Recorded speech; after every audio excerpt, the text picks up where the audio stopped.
talk a little bit about family. An author by the name of Zig Ziglar loved golf and once took his son with him out to the golf course. His son was still relatively new to the game, so Zig was very impressed by his son's performance on one of the par 4 holes. And at the tee, the boy lifted the ball straight and true down the fairway, and second shot got him onto the green within 14 feet of the cup. Wanting his son to succeed, he went to great trouble in sighting the shot for him, gauging the lie of the putt, and then told his son just how he ought to play it. His son stepped up to the ball and putted the ball in perfectly into the cup, just as his father had taught him, his first birdie. Then it was Zig's turn. He also had made the green in 2 shots, but his putt was far easier. For a moment he considered flubbing the shot so that he would not overshadow his son's achievement. But then he decided against it because it would go against everything he had taught his son about doing his best. He sank the putt easily and also birdied the hole. And as they were walking away to the next tee, Zig casually asked his son, "Well, son, were you rooting for me on that last shot?" "Dad," the boy replied, "I always root for you. I always root for you." That is the kind of commitment you will find in the best families. It's a commitment that always seeks for the best for our spouses, our children, and parents. It is always seeking a way that we can succeed, always wanting them to get ahead and win at life. And that's the kind of commitment Yahweh wants his people to have for each other. And so in Deuteronomy chapter 6, Yahweh says to Israel, if you want your families to succeed in life, if you are truly committed to your household, then here's what you have to do. Deuteronomy 6, verse 5. Thou shalt love Yahweh thy Elohim with all thy heart, and with all thy soul, and with all thy might. And these words which I command thee this day shall be in thy heart.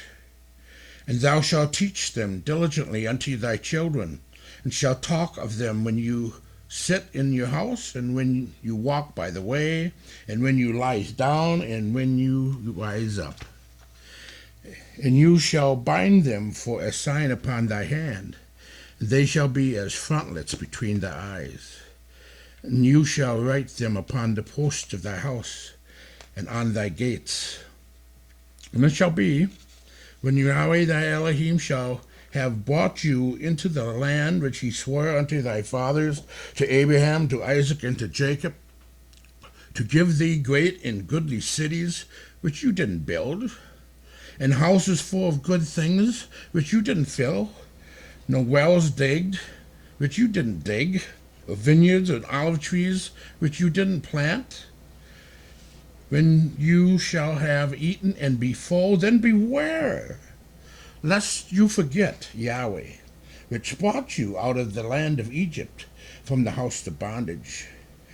You shall fear Yahweh thy Elohim, and serve him, and shall swear by his name. This is the formula for success. Put Yahweh first in your family. Put Yahweh first in what you teach your children. Put Yahweh first in how you live your life. If you looked up every reference you could find that used the words commit, or committed, or commitment, you would be surprised at what you would not find. You will never find the Bible teaching that we should put our family first. In fact, Yeshua himself taught us that we dare not do that. In Matthew 10, verse 37, he that loves father or mother more than me is not worthy of me, and he that loves son or daughter more than me is not worthy of me. But you say to yourself, well, now wait a minute. I thought the church would be a great place to raise my children. I thought it would be a great place to strengthen my family. I thought it would be, if I went to church, I'd have a stronger marriage. Well, yes, you will, but not if your commitment first is to your family.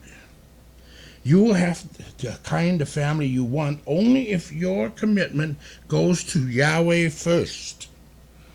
In fact, you have a promise to that effect in Proverbs 16, verse 3. Commit thy works unto Yahweh, and thy thoughts shall be established. Now, why would that be? Well, this is how it works. Yahweh knows that who I am committed to will determine who sets the rules. Yahweh knows who we are committed to will set the rules. If I'm committed to my family first, then if they are not happy, then I won't obey Yahweh. Here's an example. A family had a boy that couldn't do anything wrong, and being a precious little boy, he would periodically misbehave at church school. One day when he was corrected for behaving badly in school, the parents didn't talk to the school teacher to find out what had happened, and she had acted properly, by the way. They simply didn't bring him back to church. Why? Because the boy is their priority, not Yahweh. They ended up divorcing themselves from Yahweh because little Johnny wasn't happy. If I'm committed to my family first, then I will do what I, rather than Yahweh, think is right. It is a firm principle of the believer's life. If you and I put our families first, then sooner or later Yahweh will come in second. But when I put Yahweh first, then my family will benefit, because then Yahweh will then set the rules on how I should treat my family. In 1 Peter chapter 3, verse 7, tells us husbands to be considerate as you live with your wives, and treat them with respect as the weaker partner, and as heirs with you of the gracious gift of life, so that nothing will hinder your prayers. It reads like this: Likewise you husbands, dwell with them according to knowledge, giving honor unto the wife as unto the weaker vessel, and as being heirs together of the grace of life, that your prayers be not hindered.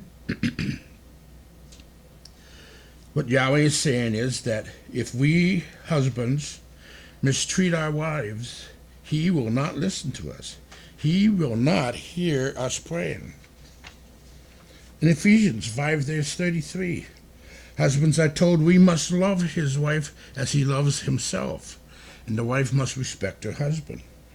Nevertheless, let every one of you in particular so love his wife even as himself, and the wife see that she reverence her husband. Wives are commanded by Yahweh to respect their husbands, to not put them down or belittle them.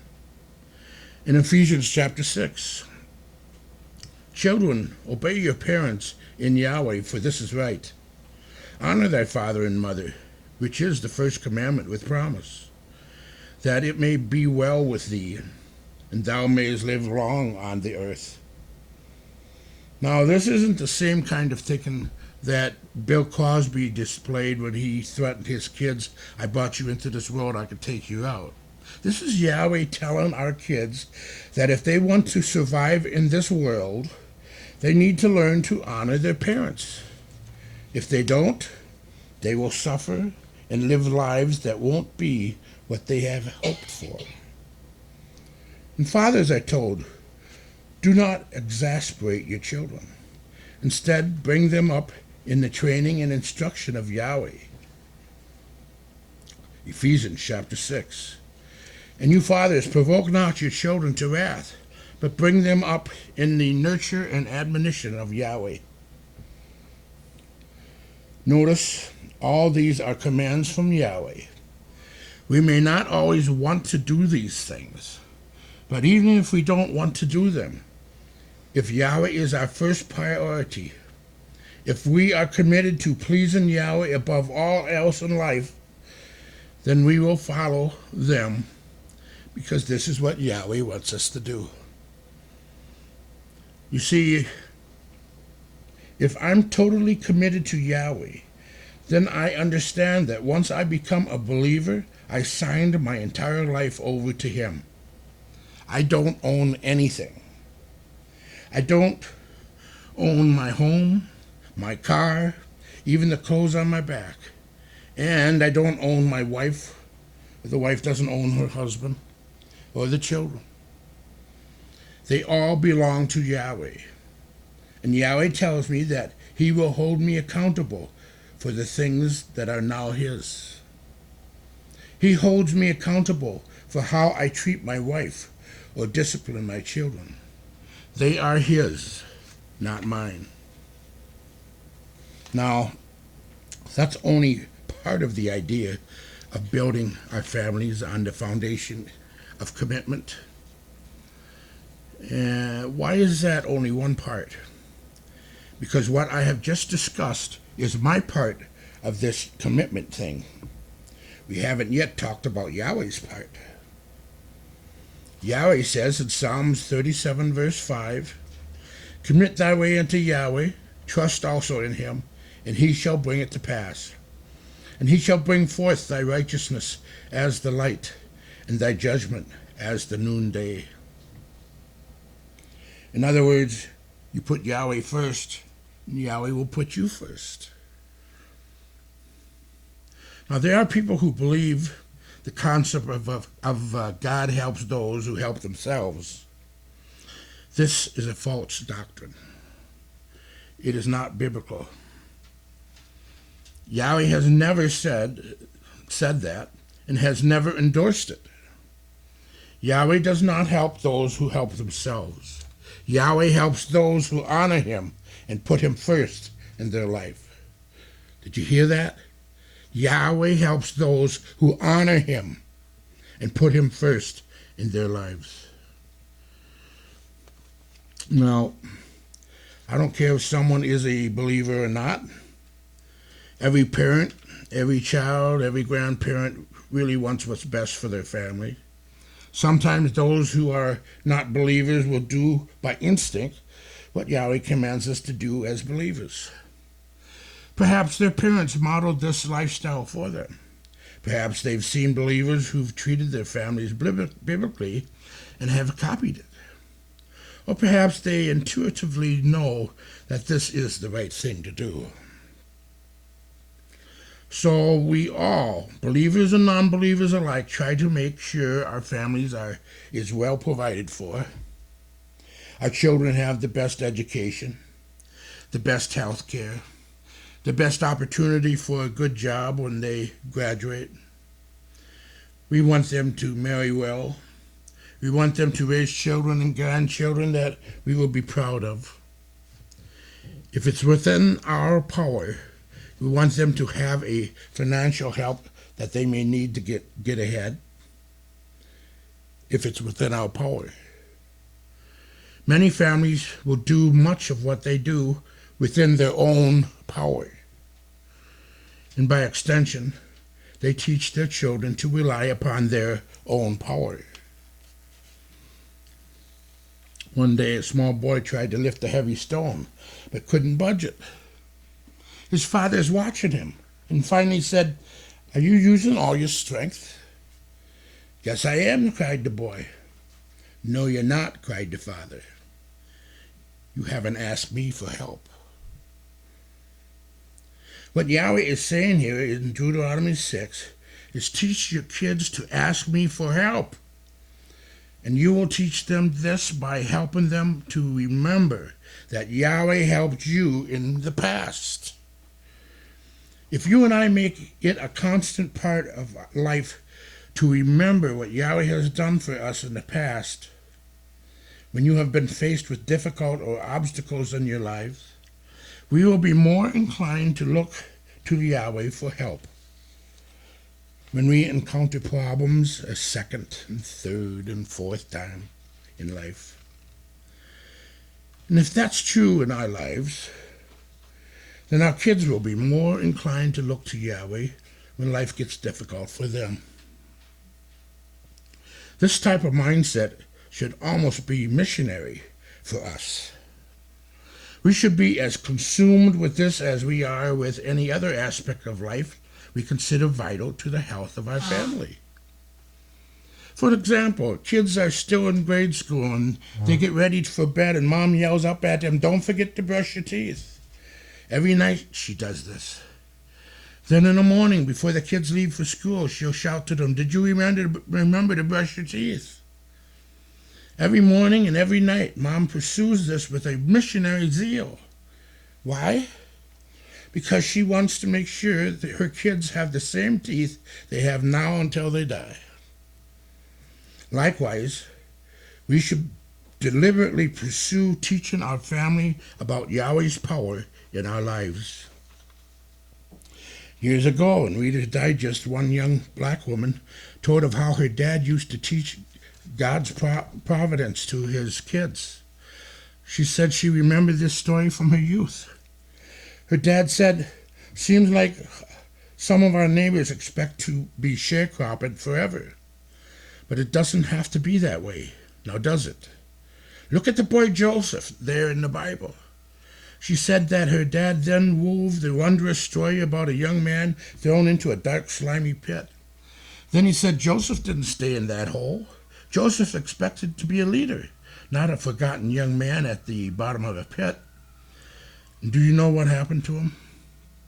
One day, and then he told of how God worked in Joseph's life to pull him out of that pit and raise him up to be the second most powerful man in Egypt.